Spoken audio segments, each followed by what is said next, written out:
नमस्कार साथियों, हम एक बार फिर से जुड़ चुके हैं हमारी अगली क्लास में भाग 2 प्रथम अध्याय, जिसमें हमने भाग 1 में लगभग संक्षिप्त जानकारी और कुछ उसका परिचय हमने देख लिया था। और आज हम भाग 2 में जहां हमने चैप्टर को छोड़ा था उसी से आगे कंटिन्यू करेंगे। लेकिन एक बार अपन जो हमने भाग 1 में पढ़ा है उसको थोड़ा सा रिवीजन कर लेते हैं 2 मिनट के अंदर, जल्दी से जल्दी। हमारा अध्याय चल रहा है ईटे मनके तथा अस्थियां। देखिए, सबसे पहले हमने इसमें आरंभ के बारे में पढ़ा कि सभ्यता का आरंभ कैसे हुआ।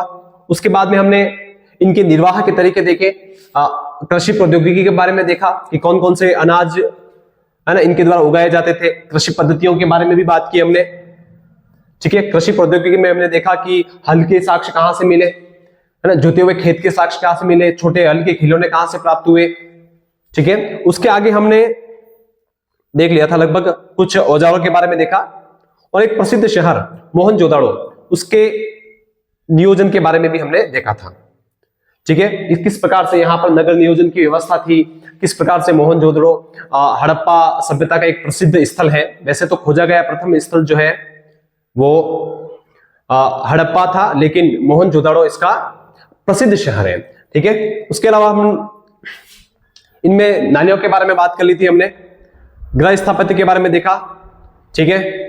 उसके बाद हमने दुर्ग के बारे में बात की, निचला शहर और दुर्ग के बारे में। आप पहला वीडियो देखिएगा, आपको पूरा समझ में आ जाएगा किस प्रकार से उसमें हमने व्याख्या की थी, ठीक है। आज हम इसी कड़ी में आगे जुड़ने वाले हैं सामाजिक भिन्नताओं के ऊपर, कि हड़प्पा सभ्यता की जो सामाजिक भिन्नताएं हैं या फिर उनके समाज का जो पूरा संस्कृति की बात करेंगे अपन, उनके किस प्रकार से उनके शवाधान थे, जीवन निर्वाह के तरीके तो हमने देख लिए थे। उसके अलावा शिल्पकारों के बारे में बात करेंगे, शिल्प क्षेत्रों के बारे में बात करेंगे। तो इस अध्याय से अपन एक महत्वपूर्ण बिंदु तक पहुंच जाएंगे। इसके बाद एक अंतिम क्लास रहेगी जो इस चैप्टर को समाप्त करेगी। तो 3 क्लासें रखेंगे अपन पहले पार्ट की, उसके माध्यम से पूरा पाठ पढ़ेंगे। और चौथे वीडियो में अपन इस कक्षा के 50 मोस्ट इंपोर्टेंट प्रश्नों के ऊपर चर्चा करेंगे। इस प्रकार से पहला पार्ट पूरा कंप्लीट करेंगे, उसके बाद अपन दूसरे अध्याय में जाएंगे। चलिए बात करते हैं अपन सामाजिक भिन्नताओं का अवलोकन करते हुए।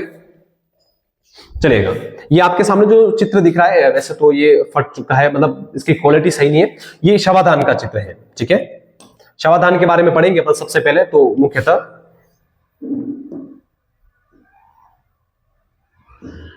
चलिए, ये शवाधान है, ये शव है, इसके साथ साथ में कुछ चीजें दफनाई गई है, ठीक है।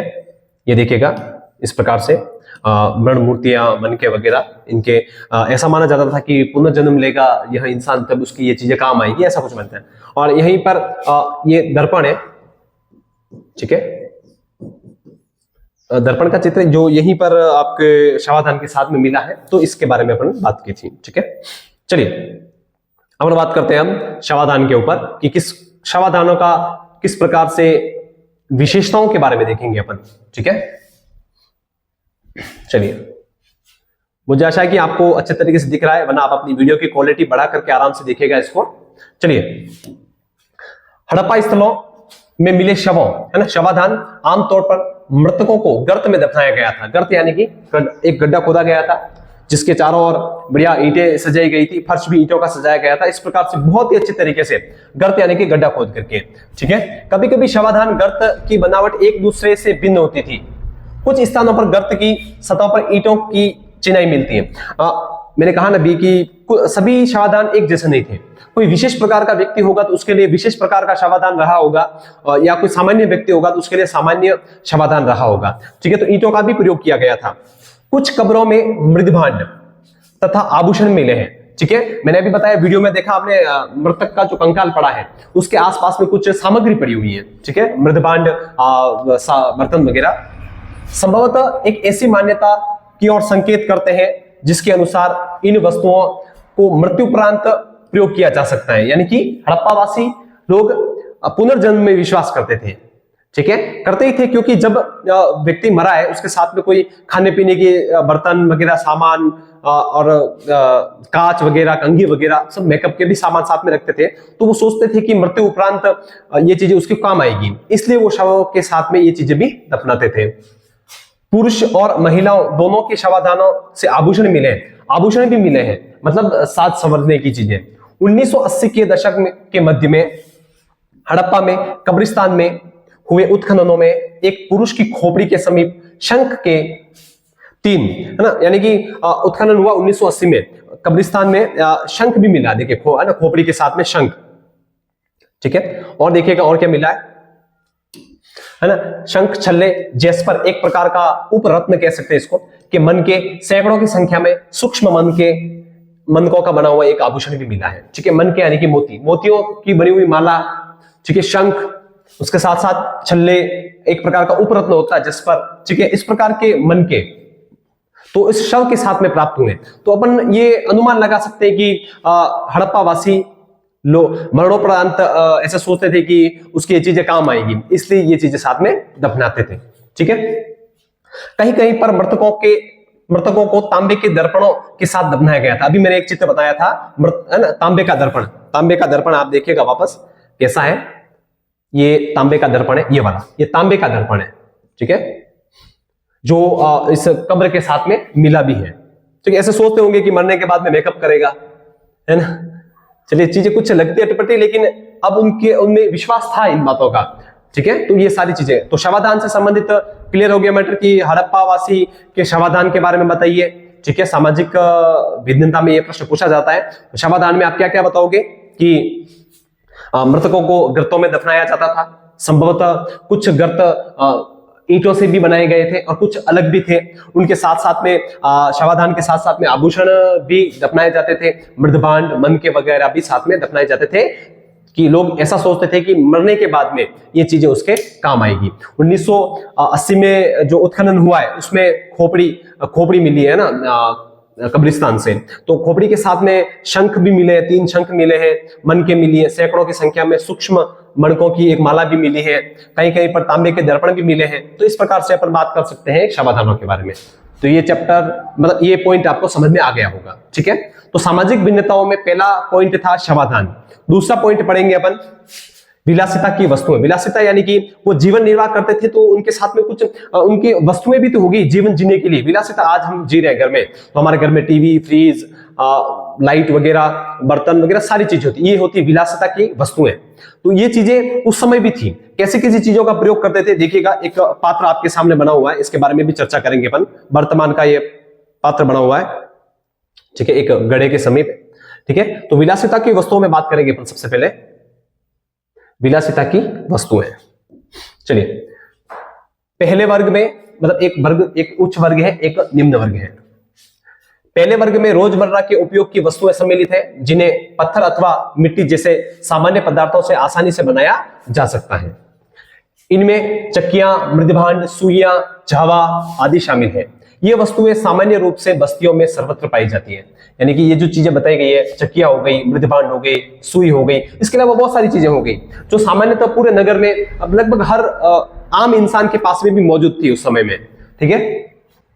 पुरातत्वविद उन वस्तुओं को कीमती मानते हैं जो दुर्लभ है उन्हें कीमती मानी गई है, अथवा महंगी स्थानीय स्तर पर अनुपलब्ध पदार्थों से अथवा जटिल तकनीकों से बनाई गई थी। यानी कि जो चीजें कम मिली है या उन स्थानों से कम मिली है, तो वो चीजें बहुत ही महंगी बताई गई है, ठीक है।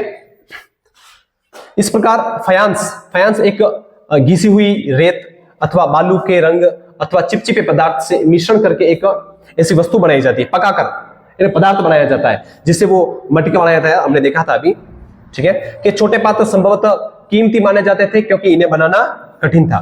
फयांस समझ में आ गया होगा आपको। फयांस क्या होता है? घिसी हुई रेत। क्या होती है? घिसी हुई रेत, ठीक है।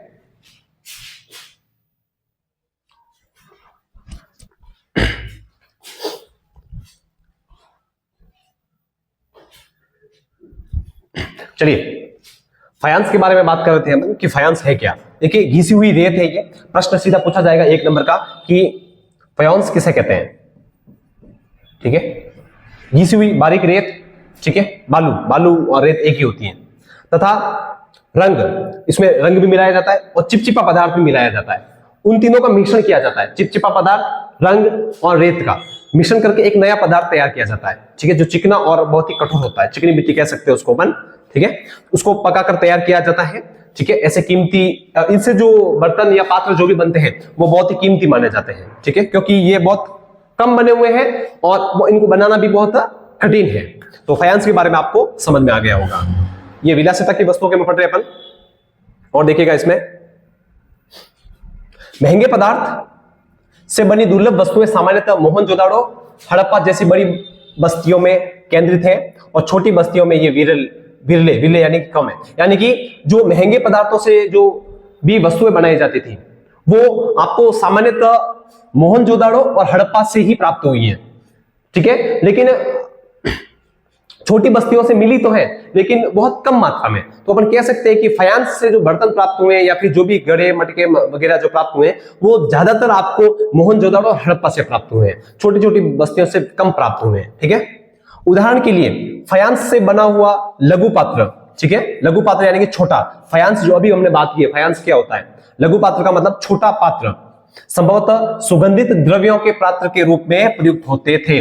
सुगंधित, देखिएगा फायांस से जो भी पात्र बनाए जाते थे उसमें सुगंधित पदार्थ रखा जाता था, यानी कि बहुत कीमती पदार्थ रखे जाते थे उसमें, ठीक है, जैसे कोई गुलाब जल हो गया, सेंट वगैरह हो गया, ऐसे कुछ जो खुशबूदार वस्तु होती थी ना वो उन पात्रों में रखी जाती थी, ठीक है।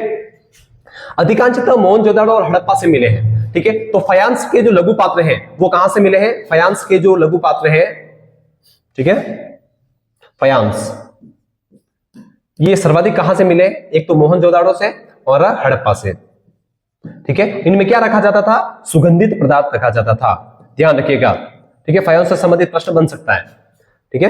कालीबंगन और छोटी बस्तियों में बिल्कुल नहीं मिलता है। कालीबंगा एक छोटी बस्ती है जो राजस्थान में स्थित है, तो फायांस जैसे पात्र जो है वो कालीबंगा या छोटी बस्तियों से प्राप्त नहीं होते हैं, ठीक है। सोना भी दुर्लभ था, सोना गोल्डन या जो बहुत कम मात्रा में मिला है खुदाई के दौरान, जो सबसे कम मात्रा में मिला है वो सोना, ठीक है, वो दुर्लभ कह सकते हैं। संभवतः आज की तरह कीमती था, सोना आज भी बहुत कीमती है, देखो लाखों रुपए के, मतलब लाख रुपए दे दोगे तो भी 10 ग्राम की चीज मिलेगी आपको, है ना। अगर आप इस पेन की जितनी वस्तु लेने जाओगे तो 10-20 लाख रुपए का मतलब आपको पैसे देने पड़ेंगे।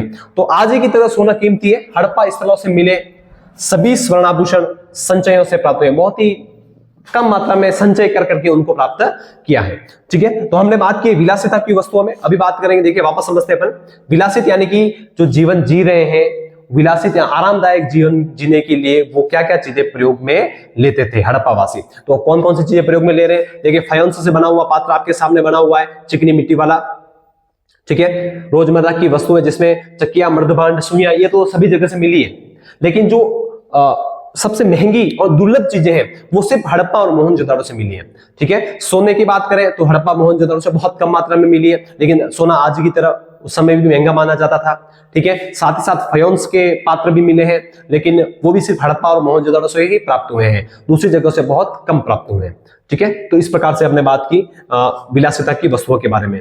चलिए अब अपन बात करेंगे इसी चैप्टर में, बहुत इंपॉर्टेंट है, यहां से अक्सर प्रश्न पूछा जाता है, शिल्प उत्पादन के विषय में जानकारी। शिल्प उत्पादन, शिल्प का मतलब होता है कि कोई चीज नई तरीके से सृजन करना, ठीक है। मिट्टी ले लिया आपने, उससे कोई भी आपने खिलौना बना लिया, बर्तन बना लिए, ठीक है, उसकी कोई भी आकृति दे दी आपने, धातु ले लिया, धातु से कोई भी आपने नई आकृति दे दी, तो वो शिल्प में आता है, नई चीज क्रिएट करना, शिल्पकारी, ठीक है। उसके बारे में अपन देखेंगे। शिल्पकारी में देखिए आपके सामने चित्र बने हुए हैं, ठीक है। ये जो चित्र बना हुआ है इसमें औजार है, एक तो ये, ठीक है, कोई पटकने का औजार होगा, और ये मन के मालाएं बनी हुई है, देखिएगा, और इसको छोटा कर देता हूं तो शायद अच्छा दिखेगा, ठीक है। माला बनी हुई है, मन के बने हुए हैं, ठीक है। ये लकड़ी से भी बनाए जाते थे, धातु से भी बनाए जाते थे, पत्थरों से भी बनाए जाते थे, ठीक है, अलग अलग तरीके से इनका बनाया जाता था। अब इन शिल्प के बारे में बात करेंगे कि शिल्प का सबसे बड़ा केंद्र कौन सा था, ठीक है। शिल्प के बारे में इंपॉर्टेंट, ध्यान रखना। देखिए चलिए देखिए, चंदहुदड़ो कहां पर स्थित है आपको पता है, चंदहुदड़ो कहां स्थित है, आप कमेंट में बताओगे अगर आप क्लास देख रहे हो तो, ठीक है। यह मोहनजोदाड़ो की तुलना में एक बहुत छोटा या छोटी बस्ती कह सकते हैं। मोहनजोदाड़ो की कुल अगर आपको क्षेत्रफल पूछे तो 125 हेक्टेयर, और अगर आपको चंदहुदड़ो का साइज पूछे तो वो 7 हेक्टेयर, यानी कि मोहनजोदाड़ो से तो कई गुना छोटी बस्ती कौन सी थी, चंदहुदड़ो, जो लगभग पूरी तरह शिल्प उत्पादन में संलग्न थी। प्रश्न आएगा शिल्प उत्पादन में शिल्प उत्पादन में अग्रणी शहर कौन सा है? तो आपका उत्तर क्या होगा? चन्हुदड़ो, ठीक है, जो आपके पाकिस्तान में स्थित है। ठीक है, चन्हुदड़ो से है ना शिल्प उत्पादन किया जाता था, सबसे इंपॉर्टेंट है आपके लिए। शिल्प कार्यों में मनके बनाना, शंख की कटाई करना, धातु कर्म करना, मुहर का निर्माण करना, बाट बनाना सम्मिलित हैं। शिल्प का मतलब कोई नई चीज बनाना। शिल्प में क्या क्या चीजें शामिल है? शिल्प कार्य में मनके, मोती वगैरह बनाना, शंख की कटाई करना, शंख को आकार देना, धातु कर्म, मुहरों का निर्माण करना, बाट का निर्माण करना, ये सारी की सारी चीजें किसमें आएगी? आपके शिल्प कार्य में। प्रश्न आ गया कि हड़प्पा सभ्यता में शिल्प कार्य में कौन कौन सी वस्तुओं का निर्माण या उनसे संबंधित कार्य किया जाता था? 1 नंबर का प्रश्न पूछ लिया, तो आपका जवाब होगा, ठीक है। चलिए, मनकों के निर्माण में प्रयुक्त पदार्थ की विविधता उल्लेखनीय है। कार्निलियन एक पत्थर है। क्या है ये? कार्निलियन एक पत्थर है, सुंदर लाल रंग का पत्थर।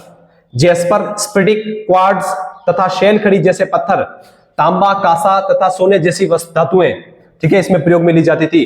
प्रश्न आएगा कि मनके किन किन से बनाए जाते थे? मोती, जिनको अपन क्या कह सकते हैं? मोती या मनके, ठीक है। किस किस से निर्मित होते थे? तो कार्नेलियन पत्थर से, कार्नेलियन, ठीक है, लाल रंग का एक सुंदर पत्थर होता है। ये जेस्पर से बनाए जाते थे। स्फटिक पत्थर होता है, क्वार्ट्ज, ठीक है। उसके अलावा शैल खड़ी, ये राजस्थान से मिलेगा आपको, दक्षिणी राजस्थान से, ठीक है। उसके अलावा ये भी राजस्थान से मिलेगा, तांबा, कांसा, ठीक है, सोने से। इनसे क्या बनाए जाते थे? मन के बनाए जाते थे, ठीक है। ये सारे पत्थर है, इस तरफ कुछ एक धातु भी है इसमें, ठीक है, इंपॉर्टेंट है आपके लिए, ठीक है। चलिए, तथा शंख, फयोन्स और पक्की मिट्टी सभी का प्रयोग मनके बनाने के लिए होता था। अभी बताया मैंने, ठीक है, किन किन से मनके बनाए जाते थे। कुछ मनके 2 या 2 से अधिक पत्थरों को आपस में जोड़कर भी बनाए जाते थे, और कुछ सोने के टोप वाले पत्थर के होते थे, ठीक है, पत्थर के होते। इनके कई आकार होते थे, जैसे चक्राकार, बेलनाकार, गोलाकार, ढोलाकार तथा खंडित, ठीक है। किनके? मनके। प्रश्न में वापस बोल रहा हूं, ध्यान से समझना। मनके किन से बनाए जाते थे? वह इनका आकार कैसा था? यह प्रश्न बनेगा सीधा। मनके किससे बनाए जाते थे? वह इनका आकार कैसा था? तो मनके की बात करें अपन, कार्नेलियन पत्थर हो गया, जेस्पर हो गया, क्वार्ट्ज हो गया, जिप्सम, ठीक है। उसके अलावा शैल खड़ी होगी, तांबा हो गया, कांसा हो गया, सोना हो गया, ठीक है। उसके अलावा अनेक पत्थर होते हैं, शंख से भी बनाए जाते थे, शंख को एक दूसरे में पिरो के, ठीक है, मिट्टी से बनाए जाते थे। तो और इनके आकार के बारे में पूछा जाए तो चक्राकार, चक्र के जैसे आकार भी होता था इनका, ठीक है। इस प्रकार से चक्र के संबंधित आकार हो गया। उसके बाद बेलनाकार, इस प्रकार से भी इनको मनके बनाए जाते थे।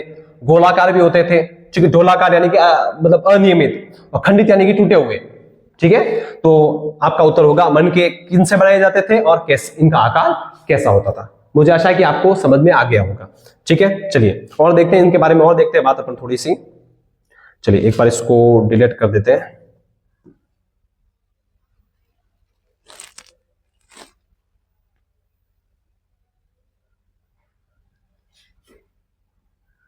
यस,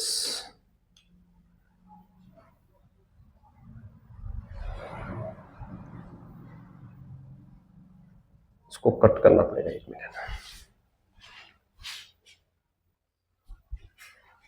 चलिए, मनकों के बारे में पढ़े थे, मनके किन से बनाए जाते थे और इनका आकार कैसे होता था।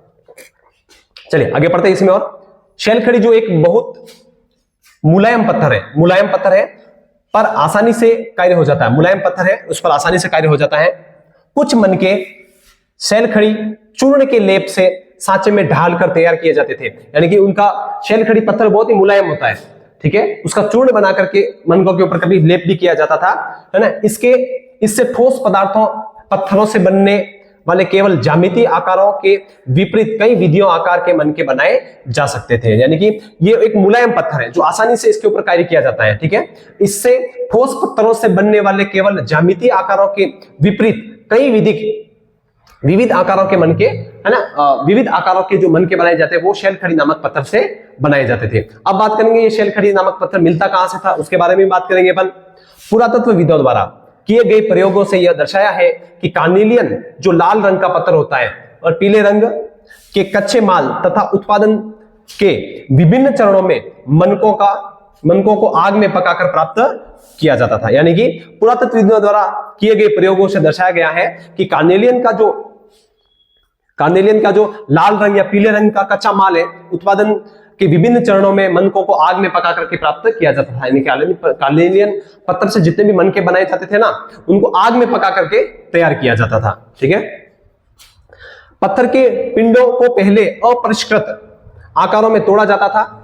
अपरिष्कृत का मतलब अलग अलग भागों में पत्थर को तोड़ा जाता था, फिर बारीकी से शल्क निकालकर इन्हें अंतिम रूप दिया जाता था। यानी कि इसका खराब रूप बाहर निकाल करके फिर घिसाई की जाती थी, पॉलिश की जाती थी। इनके छेद करने के साथ ही यह प्रक्रिया पूरी होती थी। चन्हुदड़ो, लोथल और हाल ही में धोलावीरा से छेद करने वाले विशेष उपकरण प्राप्त हुए हैं। ठीक है, पत्थर से मनके कैसे बनाए जाते थे? पत्थर से पिंडों को पहले अपरिष्कृत भाग में तोड़ा जाता था, फिर उन्हें बारीकी से शल्क निकाल करके अलग अलग करके उनकी घिसाई पॉलिश करके उनमें छेद किया जाता था। और छेद करने वाले जो उपकरण है वो कहां से प्राप्त हुए हैं? चन्हुदड़ो, लोथल और धोलावीरा से। इन तीन जगहों से मुख्यतः आपको, ठीक है, ये मन के बनाने के जो छेद करने वाले उपकरण है वो प्राप्त हुए हैं। ठीक है, उसके अलावा देखिएगा नागेश्वर, ये भी आपके गुजरात में है, तथा बालाकोट पाकिस्तान में को चिन्हित करें तो आप पाएंगे कि ये दोनों बस्तियां समुद्र तट के समीप स्थित हैं। ये शंख से बनी वस्तुएं जिसमें चूड़ियां, करगनियां, पिचकारी की वस्तुएं सम्मिलित हैं के निर्माण के लिए विशिष्ट केंद्र जहां पर माल दूसरी बस्तियों तक ले जाया जाता था। देखिएगा इंपॉर्टेंट है, नागेश्वर अभी हमने मैप में देखा था और बालाकोट ये दोनों कहां समीप थे? समुद्र तट के समीप थी। ठीक है, तो यहां पर समुद्र तट के समीप थी। तो अब देखिए इनसे जो यहां से जो चीजें प्राप्त होती थी, शंख से क्या क्या निर्माण, शंख से बनी हुई वस्तुएं कौन कौन सी है? चूड़ियां, करगनियां, ठीक है, पिचकारी, पिचकारी है ना, और वस्तुएं, ये सारी वस्तुएं यहां से निर्मित की जाती थी और एक जगह से दूसरी जगह पर भेजी जाती थी। तो प्रश्न आएगा कि चूड़ियां है ना, करगनियां या शंख से बनी हुई वस्तुएं कहां से प्राप्त होती हैं? इन दोनों शहरों से प्राप्त होती हैं। ये आपके गुजरात में है और ये आपके पाकिस्तान में है। कंप्लीट, यहां तक समझ में आ गया आपको? चलिए इसमें एक लाइन और पढ़ लेते हैं अपन। इस प्रकार यह भी संभव है कि चन्हुदड़ो और लोथल से तैयार माल जैसे मनके मोहनजोदड़ो और हड़प्पा जैसे बड़े शहरों तक लाया जाता था। अभी हमने पढ़ा है ना कि चन्हुदड़ो जो पाकिस्तान में स्थित है, लोथल, इन दोनों से जो माल तैयार होता था, मनके तैयार होते थे, वो कहां लाए जाते थे? हड़प्पा और मोहनजोदड़ो में आयात किए जाते थे। ठीक है, तो ये दोनों एक प्रसिद्ध केंद्र हो गए आपके मन के बनाने के। ठीक है, चलिए 5.1 में अपन पढ़ते हैं अपन उत्पादन केंद्र। अभी हमने पढ़ा कि शिल्प जो सर्वाधिक उत्पादन से संबंधित बात देखी हमने। शिल्प है ना, कैसे बनाए जाते थे, किस किस से बनते थे, कौन कौन से पत्थर, धातु वगैरह इसमें प्रयोग में लिए जाते थे, उनके बारे में हमने देख लिया। अब बात करेंगे उत्पादन की। अब उत्पादन केंद्रों की पहचान कैसे की गई? मतलब अपन ये तो कह रहे हैं कि चलो मन के मिले हैं, शंख मिले हैं, करगनिया, चूड़ियां वगैरह सारी सामग्री मिली है, लेकिन अब ये अपन कैसे कह सकते हैं कि चन्हुदड़ो, लोथल ये निर्माण केंद्र थे? तो उसके बारे में बात करते हैं। देखिए, कभी कभी बड़े आकार के टुकड़े को छोटे आकार की वस्तुएं बनाने के लिए प्रयोग किए जाते थे, परंतु छोटे टुकड़ों को कार्यस्थल पर ही छोड़ दिया जाता था। ये टुकड़े इस और संकेत करते हैं कि छोटे और विशिष्ट केंद्रों के अतिरिक्त मोहनजोदड़ो, हड़प्पा जैसे बड़े शहरों में भी शिल्प उत्पादन का कार्य किया जाता था। देखिएगा, पहले क्या होता था कि कोई भी चीजें बनाई जाती थी तो उनके आकार के लिए उनको तोड़ी जाती थी, तो उनके टूटे हुए जो टुकड़े वहीं पर रह जाते थे। जैसे चन्हुदड़ो में कोई शिल्प का कार्य हो रहा है, शिल्पी बना रहा है कोई भी पत्थर से, धातु से, तो उसका जो माल टूटेगा वो तो वहीं पड़ा रहेगा ना। तो उससे अपन ये पता लगा सकते हैं कि हाँ ये शिल्प का केंद्र रहा होगा। तो ये पहचानने का तरीका है कि वैसे प्रश्न बनने जैसा कोई है नहीं इसमें उत्पादन। ठीक है, तो ये हो गया शिल्प के बारे में। वापस देखिएगा, प्रश्न आएगा आपके सीधा एग्जाम में, बड़े तौर पर प्रश्न आएगा कि शिल्प उत्पादन के विषय में जानकारी कैसे प्राप्त होती है? तो शिल्प उत्पादन के लिए प्रमुख केंद्र कौन कौन से हैं, कहां कहां पर आयात निर्यात किया जाता था, शिल्प बनाने के लिए कौन कौन से पत्थर धातुओं का उपयोग किया जाता था, ठीक है, उसके अलावा इनके पहचान का तरीका कैसा था, ये हमने इस शिल्प में देखा। चलिए 5 पॉइंट इसमें हमने पढ़ लिए हैं। अब अपन छठा और आज का अंतिम टॉपिक पढ़ने वाले हैं, माल प्राप्त करने संबंधित नीतियां।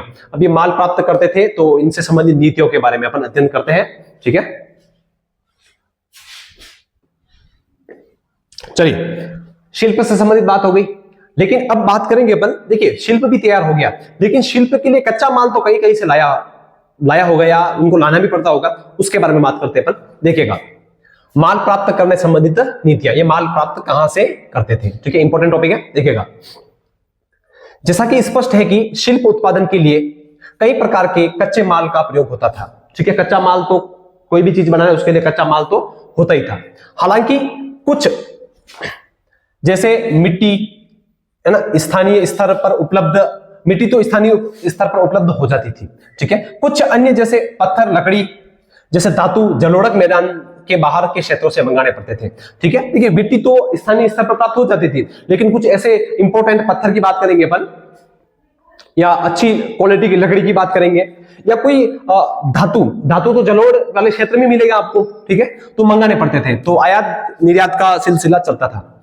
बैलगाड़ियों के मिट्टी से बने हुए खिलौनों के प्रतिरूप संकेत करते हैं कि यह सामान तथा लोगों के लिए स्थल मार्गों द्वारा परिवहन का एक महत्वपूर्ण साधन था। देखिएगा अब इस सभ्यता में बैलगाड़ी के निशान भी मिले, तो इससे यही संकेत हो रहा है कि खिलौने में मिले, तो खिलौने मिले तो इससे ये स्पष्ट हो रहा है कि उस समय लोग आने जाने के लिए बैलगाड़ियों का प्रयोग करते थे, ठीक है, परिवहन का प्रयोग भी करते थे। संभवतः सिंधु तथा इसकी उपनदियों के बगल में बने नदी मार्गों तथा साथ ही तटीय मार्गों का भी प्रयोग किया जाता था। नदी मार्ग यानी कि जहाज के माध्यम से, या जो तट पर थे, समुद्र के तट पर स्थान थे, वो भी जहाज के माध्यम से सामान को लाने ले जाने के लिए प्रयोग में लेते थे। तो अपन बात कर सकते हैं कि माल को, कौन कौन से माल को जैसे निर्यात आयात किया जाता था, मतलब मंगाया जाता था। तो मिट्टी तो उपलब्ध हो जाती थी, पत्थर, लकड़ी और धातु ये इनको बाहर से मंगाना पड़ता था। मंगाने का तरीका, बैलगाड़ी के निशान मिले, खिलौने मिले, मतलब ये स्थलीय मार्गों से यातायात करते होंगे। प्लस ये नदी के समीप भी थे और समुद्रों के समीप भी थे, तो जहाजों का भी प्रयोग इन्होंने संभवतः किया होगा। तो ठीक है, अब बात करेंगे उपमहाद्वीप के बारे में। उपमहाद्वीप तथा उसके आगे से आने वाले माल।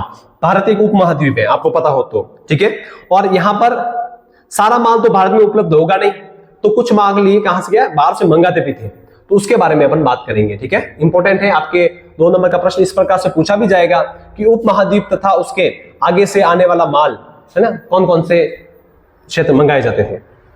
चलिए, हड़प्पावासी शिल्प उत्पादन हेतु माल प्राप्त करने के लिए कई तरीके अपनाते थे। माल प्राप्त करने के लिए कई प्रकार के तरीके अपनाते थे। उदाहरण के लिए उन्होंने नागेश्वर और बालाकोट, जहां शंख आसानी से उपलब्ध था, ठीक है, की बस्तियां थी, तो शंख आसानी से उपलब्ध कहां से हुआ था, नागेश्वर और बालाकोट से, ठीक है। ऐसे ही कुछ अन्य पूरा स्थल थे, सुदूर अफगानिस्तान से शोरतुगई हमने मैप में देखा था स्थान, ठीक है, ठीक है, जो यहां पर एक अत्यंत कीमती, बहुत ही कीमती पत्थर लाजवर्द मणि, ये सबसे कीमती पत्थरों में माना जाता है कि लाजवर्द मणि हड़प्पा के कौन से स्थल से प्राप्त होती है, तो शोरतुगर के यहां पर है, अफगानिस्तान में, ठीक है, सबसे अच्छे स्रोत के निकट स्थित है, ठीक है। उसके अलावा लोथल जो गुजरात में स्थित है, यहां पर कार्नेलियन पत्थर, ठीक है, जो गुजरात के भेड़ों क्षेत्र से प्राप्त होता था। उसके अलावा शैलखड़ी जो है दक्षिणी राजस्थान तथा उत्तरी गुजरात से प्राप्त होता था, ठीक है, शैलखड़ी। उसके अलावा धातु अक्सर राजस्थान से प्राप्त होता था, ठीक है। तो यहां से अब इंपॉर्टेंट प्रश्न है कि माल कहां से आ रहा है, तो सबसे पहले बात करें अपन धातु में भी कौन सा धातु रहेगा, तांबा, ठीक है, तांबा कहां से आ रहा है, राजस्थान से। उसके अलावा कार्नेलियन पत्थर कहां से आ रहा है, कार्नेलियन पत्थर, ये कार्नेलियन पत्थर आ रहा आपके लोथल, भेड़ोच, गुजरात से, ठीक है। उसके अलावा शैल खड़ी, शैल खड़ी ये कहां से आ रहा है? उत्तरी गुजरात या दक्षिणी राजस्थान से, ठीक है, इंपॉर्टेंट है, देखिएगा। उसके बाद लाजवर्दमणि, लाजवर्दमणि ये कहां से प्राप्त हो रही है? शोरतुगई से। शोरतुगई कहां पर स्थित है? अफगानिस्तान में, ठीक है। उसके बाद नागेश्वर और बालाकोट से क्या प्राप्त हो रहा है? शंख कहां से प्राप्त हो रहा है? नागेश्वर और बालाकोट, ठीक है। देखिएगा एक एक नंबर के कितने प्रश्न पड़े यहां से कि शंख कहां से प्राप्त हो रहा है, लाजवर्दमणि कहां से प्राप्त हो रही है, ठीक है, कार्नेलियन पत्थर कहां से प्राप्त हो रहा है, शैलखड़ी पत्थर कहां से प्राप्त हो रहा है, ठीक है, धातु कहां से प्राप्त हो रहा है। तो ये सभी आपको ध्यान रखना है कि कौन सी चीज कहां कहां उत्पादन हो रही है, तो वहीं से मंगाई जाएगी। और कहां पर मंगाई जाएगी? मुख्यतः जो मंगाई जाएगी आपके मोहनजोदड़ो और हड़प्पा क्षेत्र में, ठीक है। चलिए आगे चलते हैं अपन, चलिए इन्हीं के बारे में और अध्ययन करते हैं, फिर अपन और आगे देखते हैं, देखेगा। चलिए, कच्चा माल प्राप्त करने की एक अन्य नीति थी। राजस्थान के खेतड़ी अंचल से तांबे के लिए तथा दक्षिण भारत सोने के लिए। इंपॉर्टेंट है कि तांबा कहां से मंगाया जाता था और सोना कहां से मंगाया जाता था। तो तांबे के लिए तो सबसे प्रसिद्ध क्षेत्र है वो कौन सा है? खेतड़ी। खेतड़ी कहां पर स्थित है? झुंझुनू में, ठीक है। झुंझुनू से राजस्थान वर्तमान में झुंझुनू में, तो खेतड़ी से क्या मंगाया जाता था? तांबा, ठीक है। और दक्षिण राजस्थान जो आज भी कर्नाटक सोने के लिए प्रसिद्ध है, तो सोना कहां से मंगाया जाता था? दक्षिण राजस्थान से, ठीक है। इन अभियानों के माध्यम से स्थानीय समुदायों के साथ संपर्क स्थापित किया जाता था। यानी कि जो स्थानीय लोग थे हड़प्पावासी, वो राजस्थान जाते थे, पश्चिमी राजस्थान जाते थे, दक्षिणी भारत जाते थे, और वहां से वो सोना या तांबा ऐसी कुछ सामग्रियां प्राप्त करते थे। चलिए आगे चलते हैं अपन। हाँ, खेतड़ी क्षेत्र के बारे में बात करेंगे अपन। खेतड़ी जो झुंझुनू में अभी हमने बात की थी, खेतड़ी क्षेत्र में मिले साक्ष्यों को पुरातत्वविदों ने गणेश्वर जोधपुरा संस्कृति का नाम दिया है। गणेश्वर जोधपुरा संस्कृति जो जयपुर के आसपास में है का नाम दिया है, ठीक है, खेतड़ी क्षेत्र में। खेतड़ी में क्या मिला? मुख्यतः तांबा, ठीक है। इस संस्कृति के विशिष्ट मृदभांड हड़प्पाई मृदभांडों से भिन्न थे, क्योंकि गणेश्वर जोधपुरा जो सभ्यता है ना, वो जयपुर और जयपुर के आसपास में क्षेत्र में, ये हड़प्पा से जो साक्ष्य मिले ना, उससे कुछ डिफरेंट है। इसलिए लोगों ने इसको हड़प्पा सभ्यता में न रख करके विद्वानों ने इसको एक अलग संस्कृति का नाम दिया है, गणेश्वर जोधपुरा संस्कृति, ठीक है। यहां तांबे की वस्तुओं की असाधारण संपदा पाई गई है, यानी कि तांबे का बहुतायात यानी बहुत मात्रा में पाई गई है तांबा।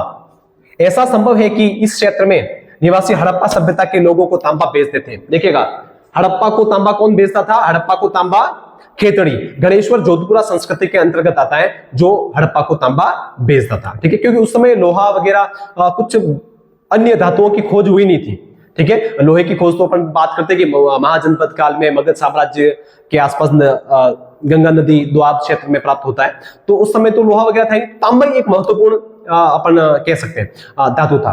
तो वो सर्वाधिक कहां से प्राप्त होता है? खेतड़ी गणेश्वर जोधपुरा संस्कृति से। और कहां पर उसको निर्यात किया जाता था? हड़प्पा में, ठीक है। चलिए, ये तो हो गया भारत में ही कोई क्षेत्र जहां से माल लाया जा रहा है, ले जाया जा रहा है, ये तो हड़प्पा। देखिए अपन बात करते हैं, जैसे मैं एक मैप बनाता हूं, एक ध्यान से दिखेगा। जैसे मैंने एक मैप बना दिया भारत का,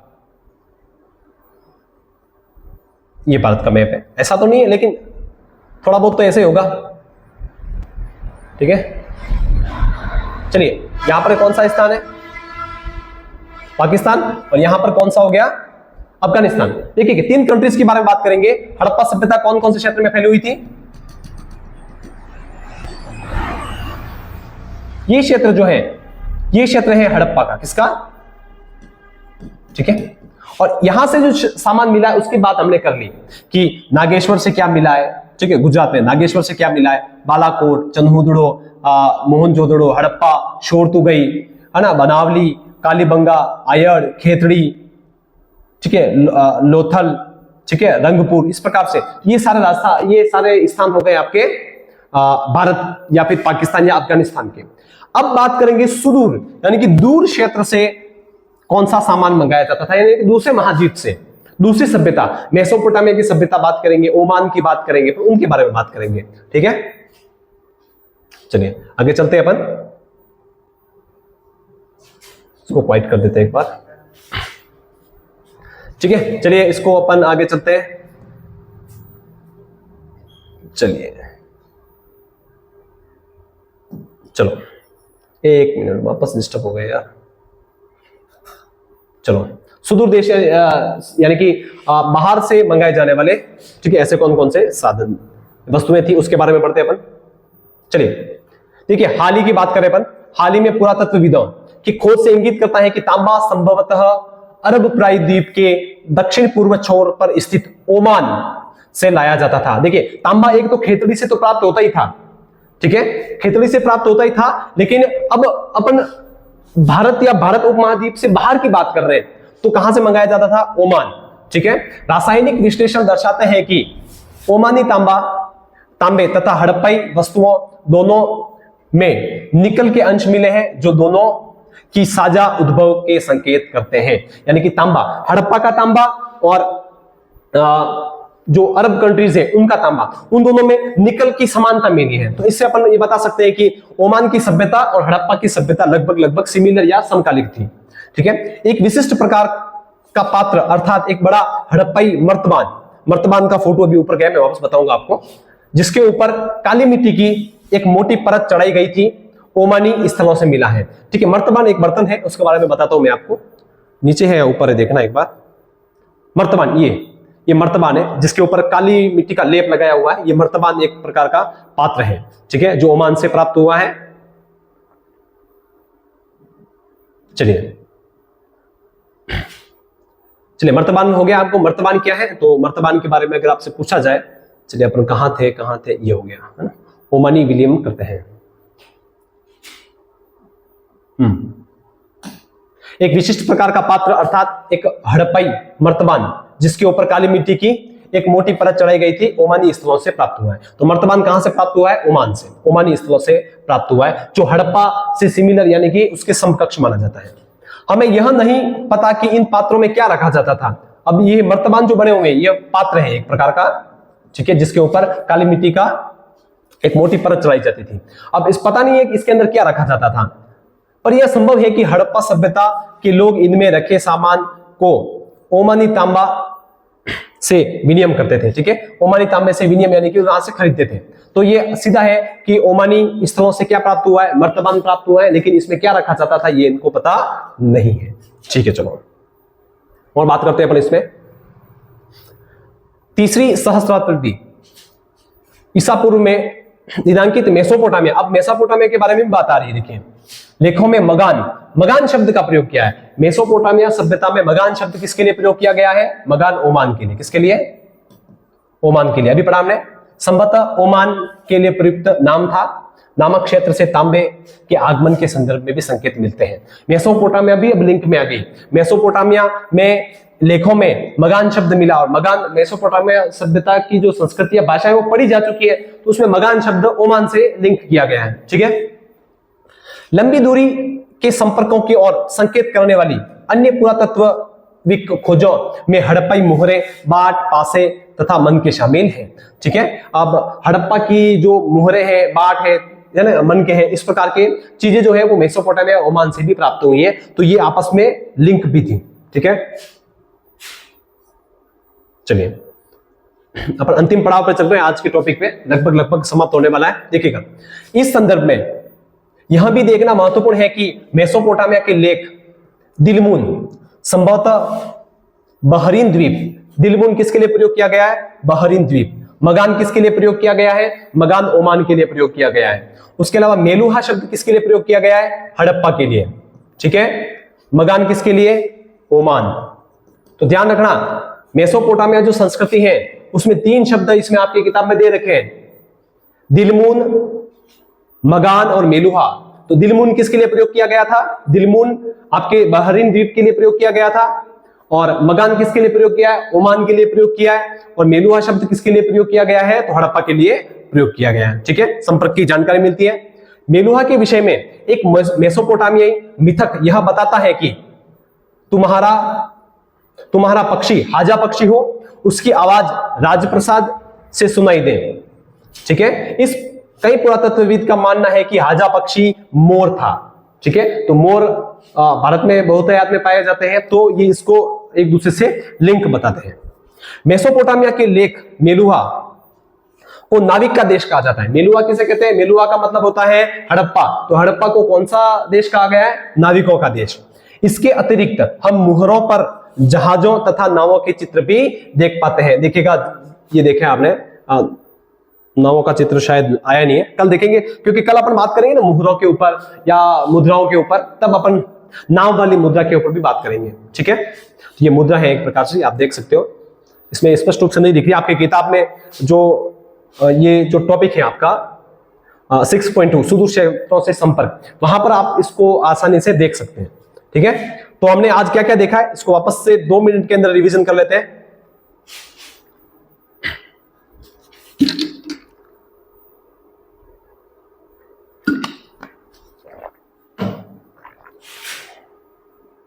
देखिए, आज हमने क्या देखा है उसके बारे में देख रहे हैं अपन। सामाजिक भिन्नताओं का अवलोकन किया, जिसमें हमने शवाधान के बारे में देखा, किस प्रकार के शवाधान थे। उसके बाद विलासिता की वस्तुएं, सामान्य जीवन में कौन कौन सी वस्तुएं प्रयोग में लेते थे, उनके बारे में देखा हमने। उसके बाद शिल्प उत्पादन की जानकारी ली। शिल्प उत्पादन के लिए कौन कौन सी सामग्री कहां कहां से निर्यात आयात की जाती थी, उसके बारे में देखा हमने। उत्पादन केंद्रों की पहचान की हमने। उसके बाद माल प्राप्त करने संबंधित नीतियां। माल प्राप्त एक तो उपमहाद्वीप से किया जाता था और उपमहाद्वीप के बाहर से किया जाता था। उपमहाद्वीप के अंदर का मतलब भारत, पाकिस्तान, अफगानिस्तान से प्राप्त किया जाने वाला जो भी माल होगा वो उपमहाद्वीप में होगा, और बाहर से होगा वो अन्य स्रोत होंगे उसमें उपमहाद्वीप में। ठीक है, उसके बाद में देखा हमने सुदूर क्षेत्र यानी कि दूर अरब कंट्रीज से कौन कौन से मंगाए जाते थे। ठीक है, तो इस प्रकार से हमने इसमें आज की क्लास में हमने देखा है। कल की क्लास में अपन मुहर, बाट वगैरह के बारे में देखेंगे। हड़प्पा सभ्यता का अंत कैसे हुआ उसके बारे में देखेंगे। कनिंघम की भी जानकारी लेंगे। इस प्रकार से अपन इस टॉपिक को कल लगभग अपन समाप्त कर देंगे, और फिर नेक्स्ट क्लास में एक क्लास और रहेगी, इसमें तो चैप्टर समाप्त हो जाएगा, और अगली क्लास में इसके जो प्रश्न उत्तर लेकर के आएंगे अपन। तब तक के लिए बहुत बहुत धन्यवाद। इसी तरह क्लास से जुड़िएगा और अच्छे तरीके से पढ़ाई करते रहिएगा। धन्यवाद।